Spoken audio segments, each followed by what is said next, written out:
Nama saya Sugiat, pensiunan dari rumah sakit. Untuk meluangkan waktu, ya saya membuat tanaman, istilahnya tabulan pot lah, tabulan pot di atas jemuran daripada tempat nggak kepake, ya saya pakai untuk tanaman, untuk mencari kesibukan daripada banyak menganggur melamun lah gitu ya. Awal mula tempat ini kan kosong gitu, nggak dipakai, daripada ini nganggur nggak pugu, jasa coba-coba untuk menanam jenis-jenis pohon.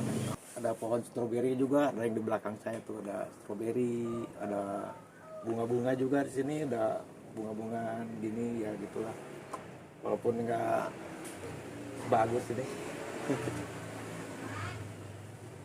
Ya inilah kegiatan sehari-hari yang dilakukan ini, pagi siang sore nyiram-nyiram tanaman, selain kita ngasuh cucu juga, inilah.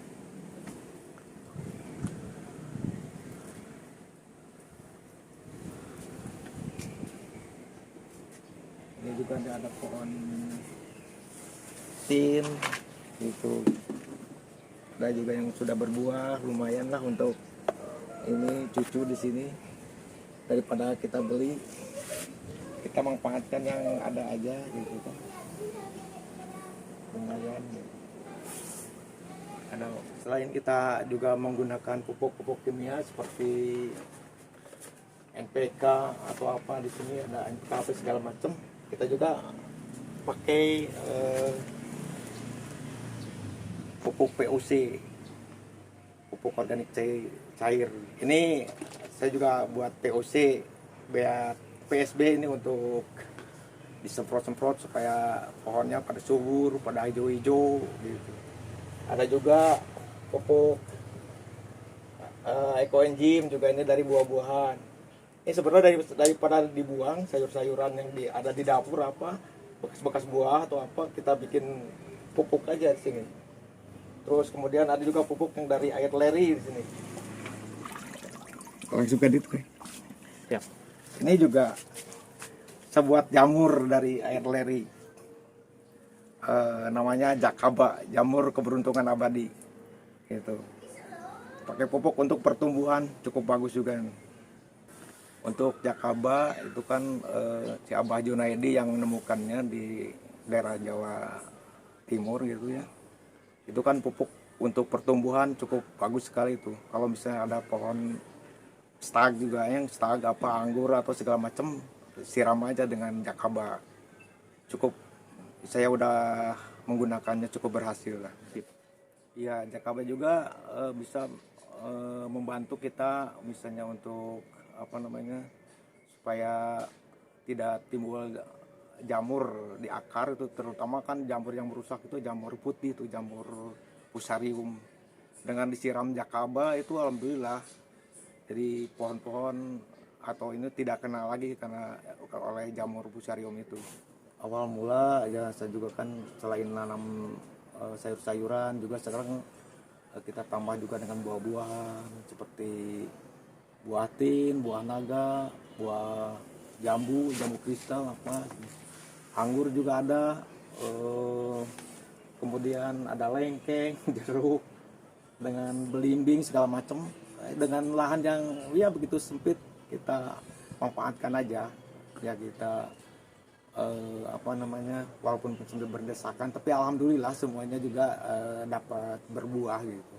Yaitu dengan bantuan tadi itu pupuk PUC gitu, selain pupuk kimia. Memang kalau pupuk kimia kita juga memerlukan biaya yang cukup tinggi sih, jadi kita sebisa mungkin menggunakan PUC aja, karena ya namanya juga orang pensiunan untuk menghemat biaya gitu ya, dana yang keluar, kita menggunakan pupuk cair yang kita buat sendiri aja dengan harga-harga yang murahan gitu ya.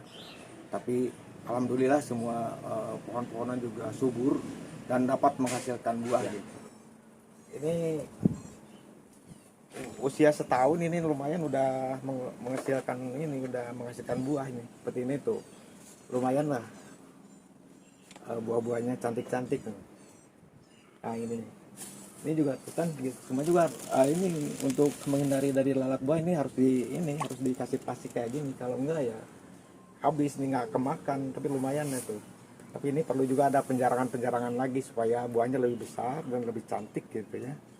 Lebih minim. Untuk rasa, untuk jamu madu deli ini wah cukup manis ini gitu. Pohonnya masih kecil tuh. Pohonnya masih kecil. Saya nggak terlalu banyak pakai obat-obat kimia sebenarnya. Ini kan lebih ke obat-obat yang organik aja gitu. Untuk kita menghemat biaya juga, kita nggak terlalu teracuni nih pohonnya gitu ya. Kalau obat kimia juga dari ini media tanam bisa jadi keras gitu. Ini kalau ini alhamdulillah tuh masih gini. Selain dari jamu juga kita ini seperti ini nih, ada jeruk nih, jeruk Jepang nih namanya jeruk dekopon. Lumayan nih walaupun baru dua nih. Udah lumayan lah. Gitu.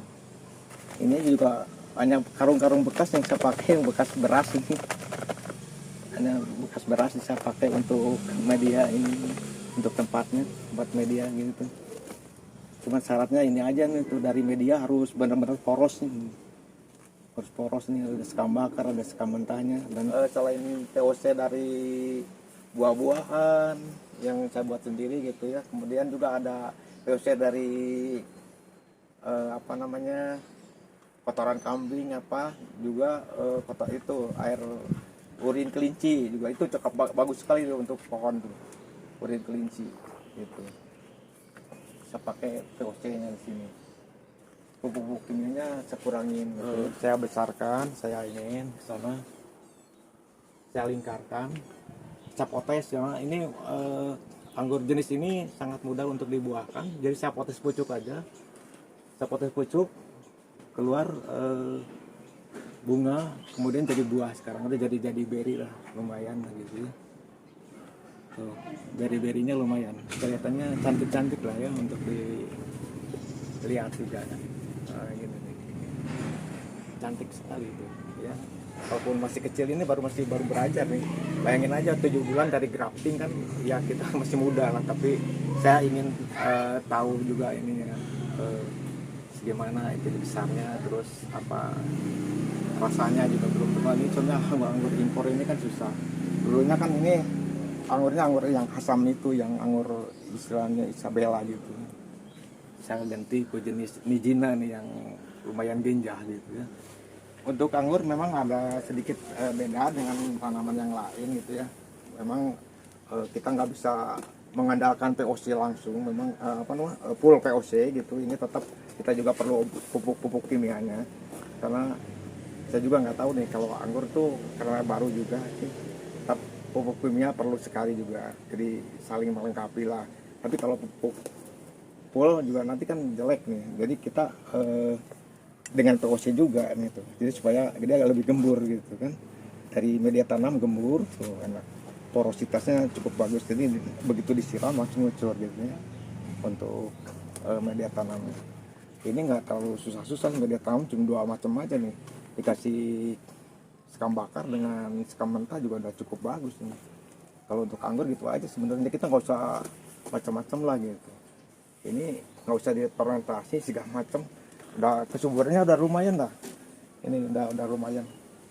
Ini kalau dilihat 7 bulan bisa berbuah gini kan, ini cukup bagus. Nah, ini juga ada koleksi yang lain nih, seperti buah tin ini.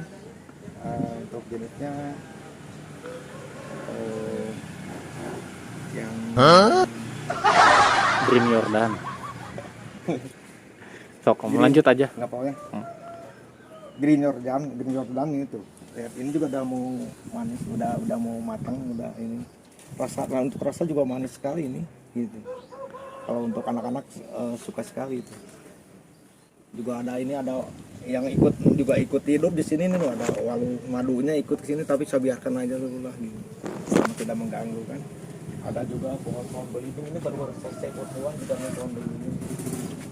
Ini baru beres kemarin, cukup lebat. Ada lengkeng juga kan, lengkeng itu udah mulai pada berbuah nih. Atau kesana lumayan lah buah-buahnya, walaupun sedikit-sedikit tapi lumayan lah untuk icip-icip lah ya. Buahnya juga lumayan sih. Nah ini juga pohon yang satu ini nih. Orang Jawa bilang belang duet nih, tapi kalau bilang di kita itu jamblang putih nih. Ini baru saya coba buahkan, baru keluar bunga tuh. Ini ya. Lumayan, mudah-mudahan aja nih bisa jadi buahan semuanya. Pokoknya masih kecil ya. Pohonnya masih kecil gitu. Untuk pemupukan sama seperti tadi juga, pemupukannya POC aja lebih diutamakannya. Tapi alhamdulillah sih mengeluarkan bunga juga. Terakhir, Untuk koleksi yang terakhir juga nih seperti ada jambu kristal, ini ada jambu kristal putih ini satu, ini jambu kristal yang merah yang satu. Tapi ini sekarang nggak lagi berbuah, ini lagi istirahat, udah kemarin banyak lumayan buahnya. Kemudian ini nih dari ini pohon dragon ini nih, red dragon nih, buah naga yang merah nih. Lebih besar juga bisa sampai 7 on itu buahnya, lumayan besar nih.